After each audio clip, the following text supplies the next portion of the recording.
I'm Tyrese West. This is Ryan Block. This is Brian Crace, and you're watching Lights Camera Akron here on ZTV. Giving you the latest news on Lights Camera Akron. Good evening, everyone, and welcome to a brand new season of Lights Camera Akron. I'm your host, Tyrese West. And I'm Brian Crace, bringing you the latest stories around Akron. So, as we all know, COVID-19 is still active. On the bright side, the University of Akron is maintaining its COVID-19 precautions with a new updated guideline for students.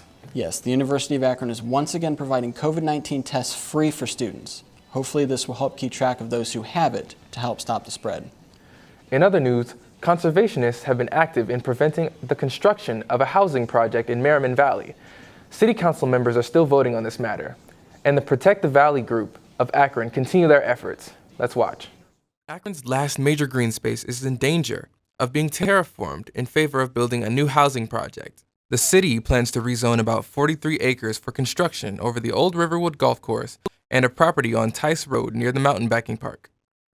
Shelley Purzel, one of the originators of the group, seeks to spread more awareness about the project to build the numbers of supporters that oppose it. And we were really concerned about the fact that that would really put a big cut in a large area of green space in that part of the valley. And so, we kind of formed to sort of fight that development.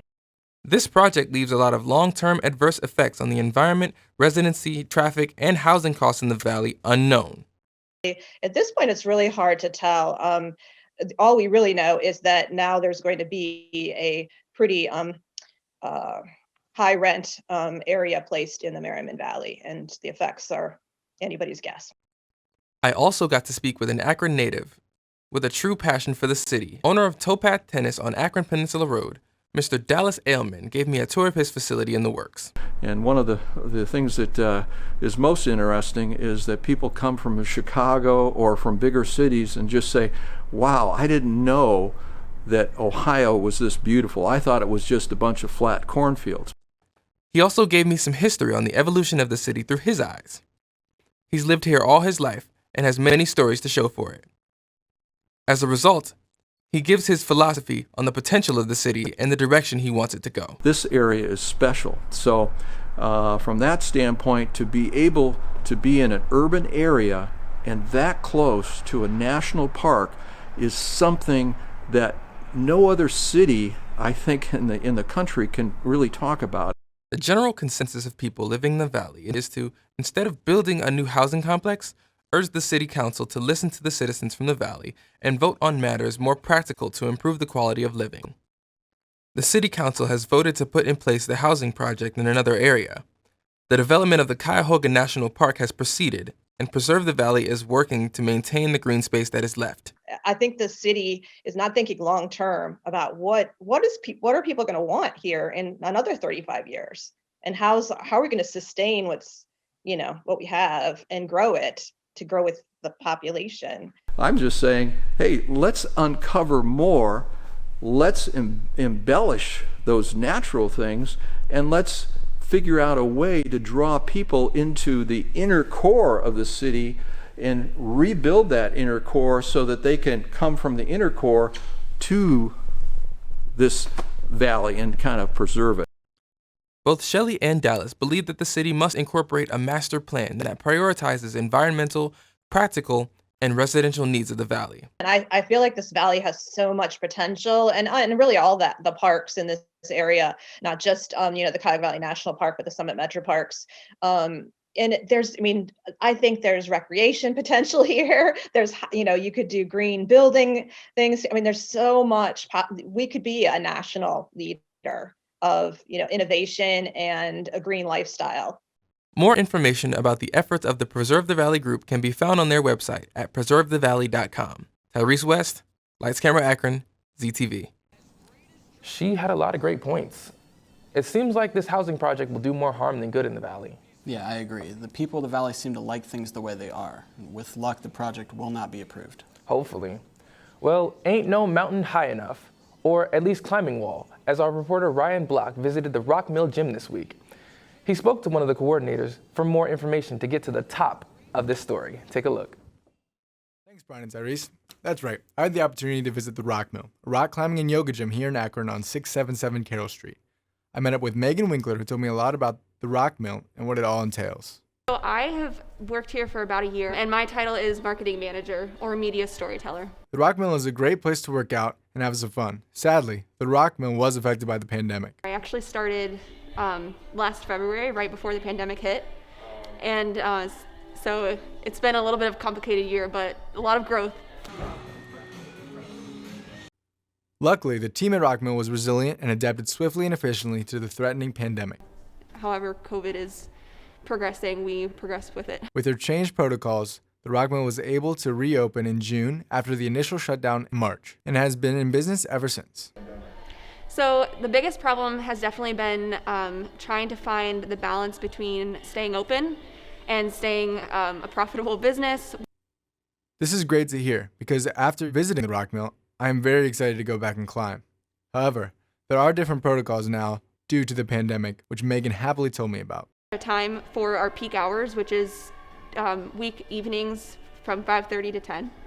Otherwise, it's open climbing, and they just pay attention to how many people are in the gym using our occupancy counter on the website. The Rock Mill communicates the protocols well and makes sure everyone who comes in knows how to climb. Even though it is a gym and you can become a member, everyone is welcome. Been here before. We have an orientation video that they have to watch and a volunteer agreement form. Rock climbing is a very unique and interesting sport, bringing together people of all ages and skill levels. Many people are attracted to Rock Mill for a variety of reasons. Of the facility, let them know all of our COVID updates, different rules for when you're in the gym, when you're in the workout room, and where our liquid chalk is and everything like that. So it's a little bit different with COVID just because we have the reservation system, which we don't normally have, and because we have limited capacity. But depending on who it is, anyone can get the information they need as soon as they walk in. So we don't have anything that specifically reaches out to engage the community, but anyone in the community can come to our current classes or yoga classes. They can come to climb. Rock climbing is exciting, but the Rock Mill isn't just any type of climbing. Megan enlightened me on what bouldering is, the type of climbing at the Rock Mill. Do classic workout, or they can do something fun and exciting. So I think that it's a fun thing for people to try, and people recognize that and want to try it. Not only is it a physical task, but also a mental challenge. Yeah. I would say both, actually. You know, for some people, they're interested in a new kind of adventurous activity. Climbing especially is something that a lot of people haven't done before, and it's a little bit intimidating. So if they want to challenge themselves, try something new, it's a great place to try that.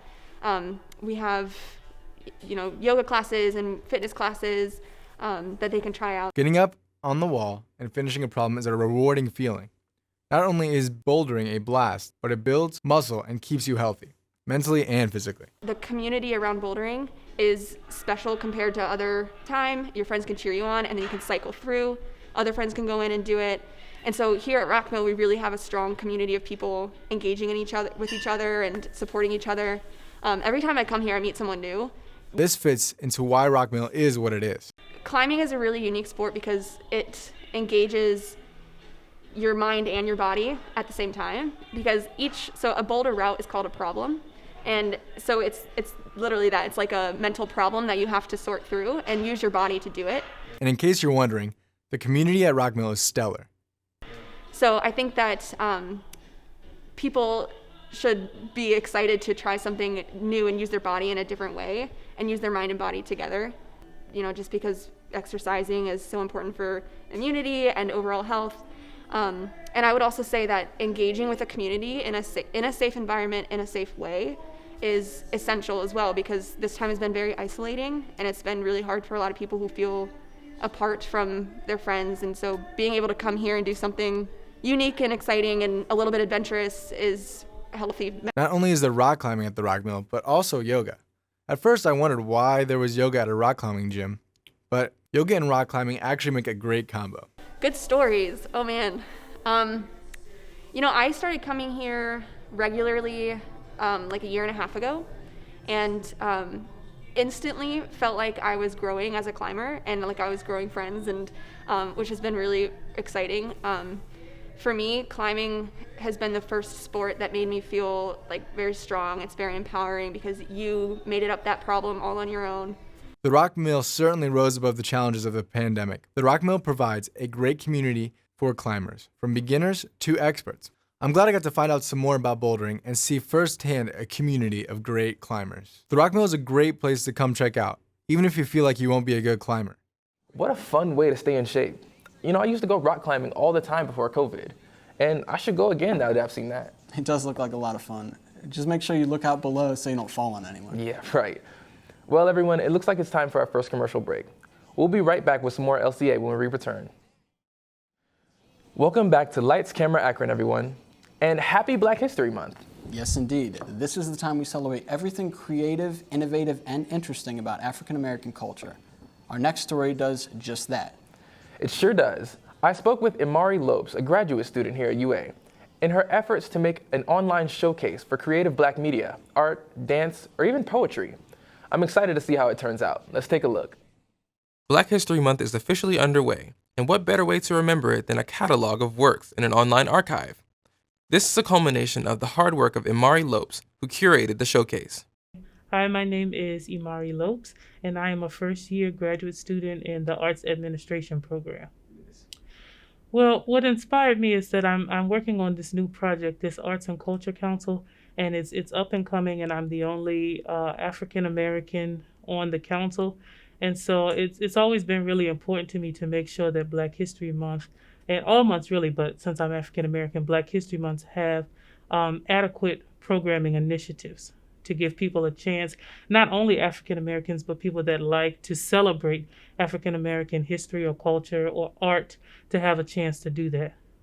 Her goal is to create a safe space for African American innovators to show off their work and to be put in an archive. When you have like a group like Arts and Culture Council, you want to try to create programming that is adaptable for the entire year so that you're not having to keep reinventing yourself. And so that was absolutely the goal, so that we create something that is specific for each month, that everybody has that opportunity to express themselves in that month that we are celebrating as a community.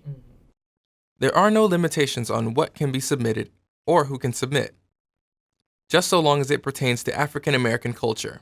So what we're doing now is a Black History Month virtual showcase, and it really is open-ended. So anybody from anywhere can submit any kind of dance or theater act or music or writing or poetry or whatever. And you can find it, it'll be a virtual showcase. You can find it on YouTube, and there'll also be a link that'll be going out from the Black History Month calendar where you can click on it and it'll take you to the virtual gallery. All you have to do is make a video of yourself reciting a work of poetry, dance, or music, and submit it to Imari's email. This showcase is the first of its kind at the University of Akron, so Imari needs help to get it off the ground. I'm hoping that this will spark interest of other people. I'm not naive to know that whenever you are first launching something, it takes time and the growing pains, but I'm hoping that it will reach enough people that it will spark one to spark another, that people may want to either come on to what we're doing or even create their own. I would love to see, other organizations take that and adapt that to their particular mission and what they do. That's the only requirement that we have, is that it fits into the category of celebrating African American culture and art. So I don't have a hard date, but I would say if you could have it into me by the end of the second week of February, that would be fantastic for me so that I can get everything in order. She plans to expand this showcase to as many departments as she can, in hopes of getting many submissions. She has contacted the English and Communications department so far, and she won't stop there. So the dance program is having about 2 or 3 submissions come out of that department, maybe another 3 or 4 from music, and a couple from art, and then I'm hoping a couple from the writing and English department as well. So it will be a small first showcase, but I'd rather quantity over quality. Quality over quantity any day. She has faith that this archive will last for years to come, as new people submit every day, and continue to submit throughout the year. Her ambition spurs her on forward, and we are all rooting for her. Tyrese West, Lights, Camera, Akron, ZTV. What an opportunity for our African American students on campus. She's putting a lot of work into this, and I hope it takes off. I hope so too. I'm going to submit a piece for it as well, and I hope it can measure up to the others. Good luck, man. I Thank hope you. so too. Well, guys, it looks like it's time for our second commercial break. LCA will be right back. Stay tuned. Hey, everyone, and welcome back. We are coming near the end of the episode, and it just would not be right if we didn't mention our beloved healthcare workers. Well, I'm glad you said that, Brian, because we actually have a segment where reporter Madison Royal talks about her friends who work at the Wadsworth Point nursing home. She gives insight on her workday and how our seniors are dealing with isolation. Sounds like an interesting story. Take it away, Maddie. With the current pandemic, every demographic has been affected. I was curious to see how the elderly have been taking things. My good friend Leanne Richardson works at Wadsworth Point, a local nursing home. Let's catch up and see what she has to say. I have been working in the nursing home for about 6 months at the current nursing home that I'm at, but altogether I'd say I'd have about 2 years worth of experience. When I go into work, typically we start off by doing walking rounds. So we'll go to each patient room, and the previous shift will tell us everything we need to know, how they've been doing for that day, anything new that they've developed, wounds or any medication we need to look out for that's been affecting them. After that, you'll knowing that they're safe, they're clean, and you'll just do walking rounds every 2 hours throughout the entirety of your shift, and then just answering call lights, and if it's during the day, serving food, meals, helping with activities if they want to go anywhere. Living at a nursing home can get lonely sometimes. Staff does their best to make sure daily life is more enjoyable for their residents. You can really see a huge difference in some of their attitudes. A lot of them are a lot more depressed. They don't want to come out of their rooms. They don't want to get up out of bed. Depending on different nursing homes, some of them have programs where they'll actually take the residents out of the nursing home and they'll take them shopping or to movies and stuff like that. That's more you see in assisted living. You see better activities being offered.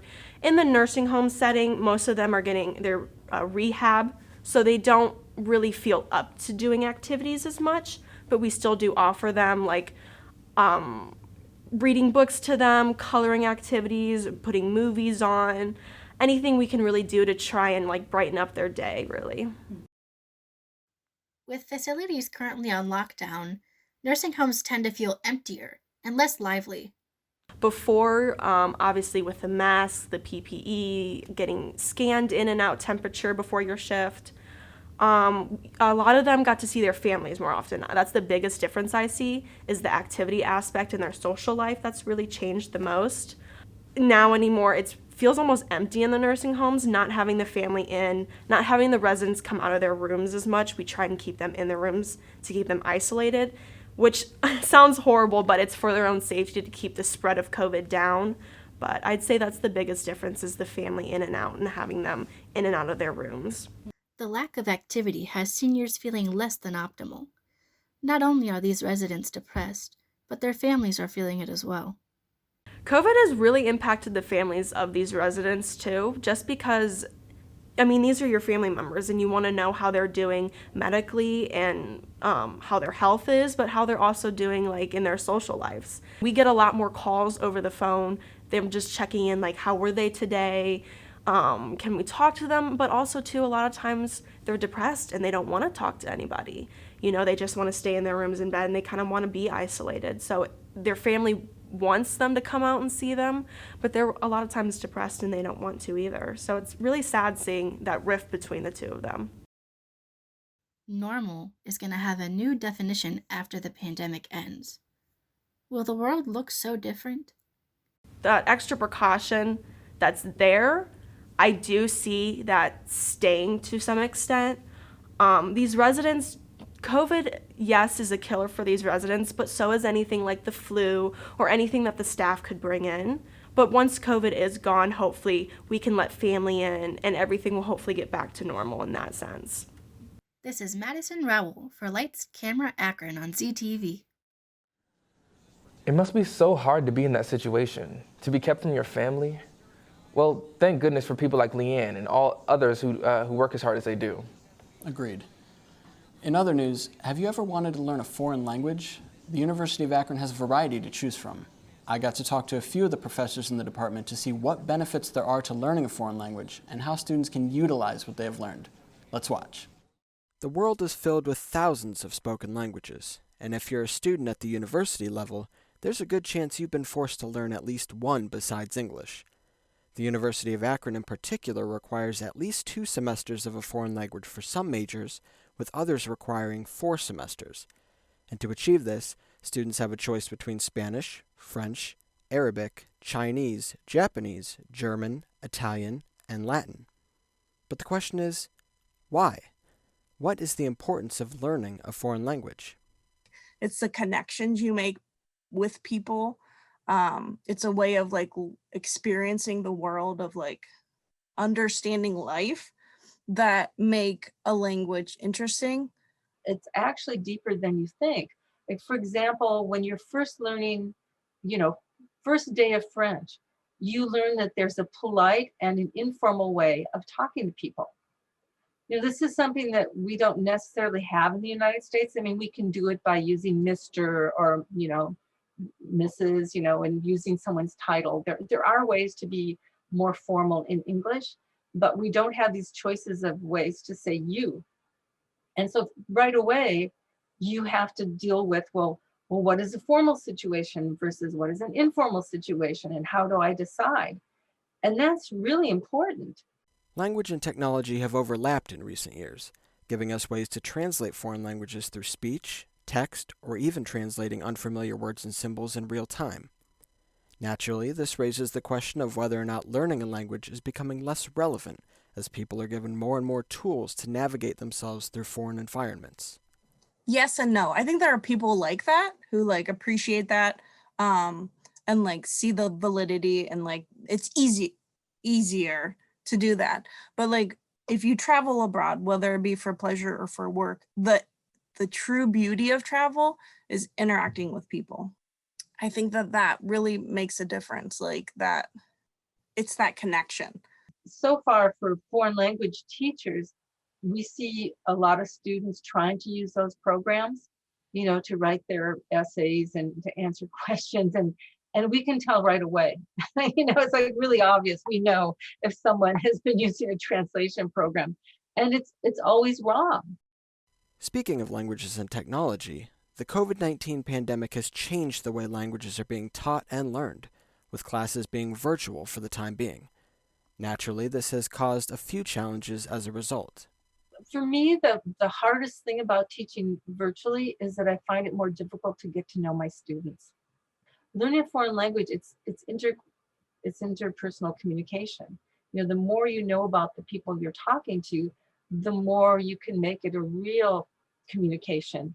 When they're like on a screen and everyone's muted because they have to hear me, because if you get unmuted, there's that horrible echo. You're less likely to participate, and you have to participate. And like, I don't care if you make a mistake, you care if you make a mistake, but I'm here to help you out. And like, we'll get through it together. I think that's harder, that like that mentality and that like group reaction's harder to do online. The University of Akron offers students a way to utilize and improve upon the language skills they've acquired, while simultaneously having fun and seeing the world. Several of the university's languages have annual study abroad programs, which allow students to immerse themselves in a foreign culture for weeks and then return home with not only credits earned toward their degree, but also unique memories that will last a lifetime. Learning another language may seem difficult, and while it's by no means easy, it's certainly not impossible. Knowing another language helps you connect with different people and cultures on a deeper level, and helps you navigate the world more easily. It's worth putting in the effort, so if you're a student currently struggling to get through a foreign language, just try again. I think a lot of students are just so quick to like, I'll just Google it. Because we do that with everything, right? Like, who's the quarterback on that team? I don't remember his name. Whereas if you think about it, eventually you'll get there. But just try, especially in class, like try, I'm here to help you. I don't think anyone else cares in class if you make a mistake, so just try. We'll get there together. I really wish I could have retained what I learned from my foreign language class. It's never too late, Tyrese. All it takes is just a little bit of practice. Yeah, I bet. Maybe I'll get into it again. Well, it looks like that's all the time that we have for today's episode. Make sure to like us on Twitter, follow us on Facebook, double tap to our posts on Instagram, and subscribe to our YouTube channel at ZTVLCA for the latest. I'm Tyrese West. I'm Brian Crace. And thank you for watching Lights, Camera, Akron.